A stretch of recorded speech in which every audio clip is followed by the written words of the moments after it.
Movie की starting scene में हम इसके पिछले पार्ट के सारे कैरेक्टर्स को देखते हैं जो कि अब वापस से अपने लाइफ में बिजी हो गए होते हैं।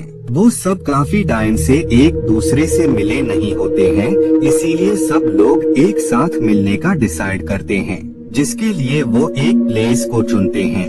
और फाइनली वो दिन आ जाता है जब ये सब लोग काफी टाइम बाद एक दूसरे से मिल रहे होते हैं। लेकिन उन सब लोगों में स्पेंसर उन लोगों से मिलने नहीं आया होता है, जिस वजह से उन्हें उसकी फिक्र होने लगती है। इसीलिए वो सब स्पेंसर के घर जाते हैं। घर पर उन्हें स्पेंसर के ग्रैंडफादर और उनका एक दोस्त मिलते हैं। जब स्पेंसर के दोस्त उसके ग्रैंडफादर से स्पेंसर के बारे में पूछते हैं तो वो बताते हैं कि उन्हें भी स्पेंसर के बारे में कुछ नहीं पता है। जिसके बाद वो पूरे घर में उसे ढूंढने लगते हैं और बाद में जब वो बेसमेंट में जाते हैं तो उन्हें वापस से वही गेम नजर आता है जिसका नाम होता है जुमांजी। उस गेम को देखकर इन्हें लग रहा होता है कि शायद स्पेंसर जुमांजी गेम के अंदर चला गया है, जिस वजह से वो लोग भी गेम के अंदर आ जाते हैं और वो जुमांजी गेम के कैरेक्टर्स में बदल जाते हैं। लेकिन बैथनी जुमांजी गेम के अंदर अपने दोस्तों की तरह नहीं जा पाई होती हैं, जिस बात से वो भी काफी परेशान होती हैं। इधर गेम में हम देखते हैं कि जो सबसे पावरफुल कैरेक्टर होता है, जिसे इस मूवी के फर्स्ट पार्ट में स्पेंसर को मिला होता है, वही कैरेक्टर अब उसके ग्रैंडफादर को मिल जाता है और साथ ही उनके दोस्त को एक मोटे आदमी का कैरेक्टर मिल जाता है। स्पेंसर के ग्रैंडफादर और उनके फ्रेंड को कुछ भी समझ नहीं आ रहा होता है कि वो किस जगह पर आ गए हैं, जिस पर फ्रेज उन्हें बताता है कि वो सब के सब एक गेम जिसका नाम जुमांजी है उसके अंदर आ गए और वो जिस बॉडी में हैं, असल में वो गेम के कैरेक्टर्स हैं। जुमांजी गेम से बाहर निकलने का बस एक ही वे है और वो है कि हमें इस गेम को फिनिश करना होगा। तभी वहाँ पर वही कैरेक्टर आ जाता है जो कि फर्स्ट पार्ट में भी अपीयर हुआ था। वो उन सब लोगों को बताता है कि हमें आपकी मदद चाहिए। पिछली बार आप सब ने अपनी पावर्स का अच्छे तरह से यूज करके जुमांजी को कर्स्ट से आजाद कराया था, लेकिन जुमांजी अब दोबारा से श्रापित हो गया है और इसकी वजह है योर्गन। उसी ने एक कबीले के सरदार से वो रेड स्टोन छीन लिया है, जिसके बाद ही जुमांजी वर्ल्ड वापस से कर्स्ट हो गया है। आप लोगों को वापस से उस स्टोन को हासिल करना है और बाद में उसे स्काई में जाकर सन को देखकर जुमांजी बोलना होगा, जिसके बाद ही जुमांजी वर्ल्ड वापस से कर्स्ट से आजाद हो जाएगा।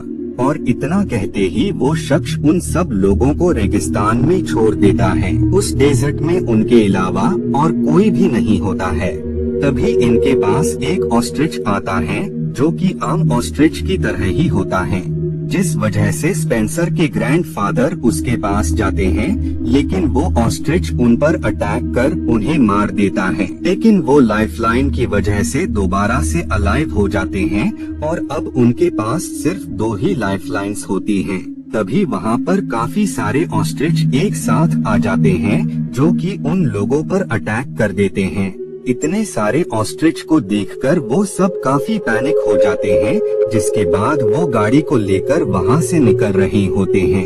लेकिन वो ऑस्ट्रिच तादाद में बहुत ही ज्यादा होते हैं और वो लगातार उनका पीछा कर रहे होते हैं। तभी उन्हें एक वे नजर आता है, लेकिन वो टूटा हुआ होता है। इसके बावजूद भी वो गाड़ी को काफी रफ्तार से ड्राइव करते हैं और वो सब किसी तरह दूसरी साइड पर आ जाते हैं। इधर हम बैथनी को देखते हैं जो कि इस बात से काफी परेशान हो गई होती है कि वो जुमांजी वर्ल्ड में एंटर क्यों हो पाई, जिस वजह से वो एलेक्स के पास हेल्प मांगने जाती हैं और वो उसे सब कुछ बता देती हैं। इधर हम स्पेंसर के ग्रैंडफादर और बाकी कैरेक्टर्स को देखते हैं।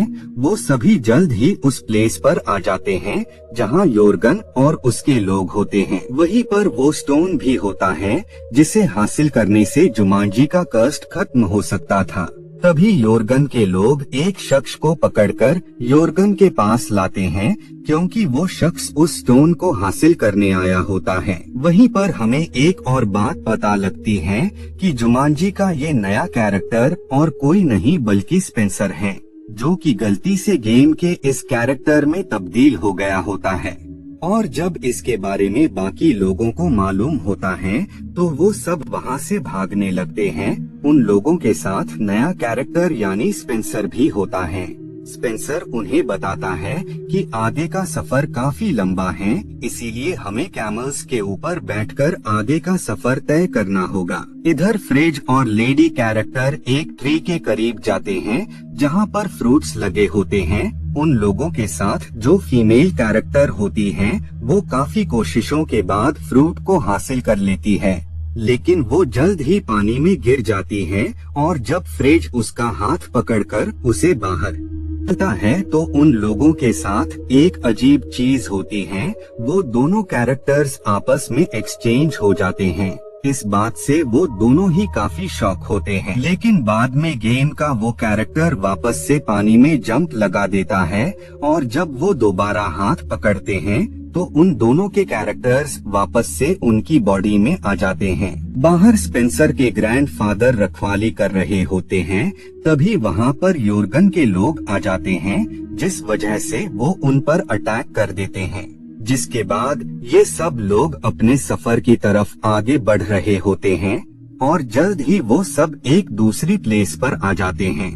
जिसके बाद वो लोग आगे बढ़ने लगते हैं, लेकिन तभी वहाँ पर बहुत सारे मंकीज आ जाते हैं जो कि उन लोगों पर अटैक कर देते हैं। इतने सारे मंकीज को देखकर वो सब काफी शॉक हो जाते हैं, जिस वजह से वो सब वहाँ से भागने लगते हैं ताकि वो उन मंकी से खुद की प्रोटेक्शन कर पाएं। तभी मंकी एक फीमेल कैरेक्टर को नीचे फेंक देता है, लेकिन वो लाइफलाइन की वजह से वापस से अलाइव हो जाती हैं और बाद में वो उस ब्रिज पर कूदने लगते हैं और काफी कोशिशों के बाद दूसरी साइड आ जाते हैं, लेकिन वो मंकी अभी भी उन लोगों को फॉलो कर रहे होते हैं। तभी वहाँ पर एलेक्स आ जाता है जो कि एक हॉर्स के ऊपर होता है। एलेक्स उन सब मंकीज को किसी तरह वहाँ से भगा देता है। एलेक्स उन्हें बताता है कि हमें उस स्टोन को जल्द ही उसकी प्लेस पर वापस से रखना होगा और अगर ऐसा नहीं किया गया तो फॉरेस्ट हमेशा के लिए कर्स्ड ही रह जाएगा। वहीं पर हमें पता लगता है कि बैथनी इस बार गेम में एक हॉर्स के कैरेक्टर में तब्दील हो गई है। इन सब लोगों में से किसी को कुछ भी समझ नहीं आ रहा होता है कि योर्गन और उसके लोगों से किस तरह से स्टोन को वापस लाया जा सकता है। लेकिन गेम में वो लोग जो कैरेक्टर बने होते हैं वो अपनी पावर्स को अच्छी तरह से यूज नहीं कर पा रहे होते हैं, जिस वजह से वो सब वापस से अपने कैरेक्टर्स में तब्दील होने का डिसाइड करते हैं। वहीं पर उन्हें वो वाटर नजर आता है जो कि कैरेक्टर्स को आपस में बदल सकता था, जिस वजह से वो सब उस वाटर में जंप लगा देते हैं। जिसके बाद वो सब वापस से अपने पुराने कैरेक्टर्स में बदल जाते हैं। तभी वहाँ पर योर्गन के लोग आ जाते हैं जो कि स्पेंसर के ग्रैंडफादर और उनके फ्रेंड को पकड़ कर ले जाते हैं। और जब इसके बारे में बाकी लोगों को पता लगता है तो वो सब जुगरान के पास जाने का डिसाइड करते हैं। स्पेंसर और वो फीमेल कैरेक्टर एक दूसरे वे से जा रहे होते हैं और एलेक्स दूसरे वे से जा रहे होते हैं। बाद में फ्रेज को योर्गन के पास लाया जाता है और वो उन्हें मारने वाला होता है। तभी वहाँ पर फीमेल कैरेक्टर और स्पेंसर भी आ जाते हैं जो कि योर्गन और उसके लोगों पर अटैक कर देते हैं, जिस वजह से वो लोग वहाँ पर हारते हुए नजर आ रहे होते हैं। तभी स्पेंसर उसी फ्रूट को निकाल लेता है जो कि फीमेल कैरेक्टर ने वहाँ से लिया होता है।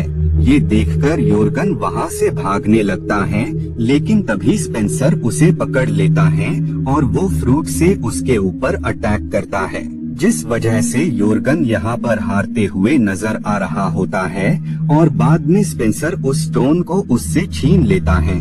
तभी वहाँ स्पेंसर के ग्रैंडफादर और उनका फ्रेंड आ जाते हैं जो कि हॉर्स में बदल गए होते हैं। बाद में वो उस स्टोन को स्काई में ले जाते हैं और वो जोर से जुमांजी कहते हैं, जिसके बाद ही फॉरेस्ट कर्स्ट से आजाद हो जाता है।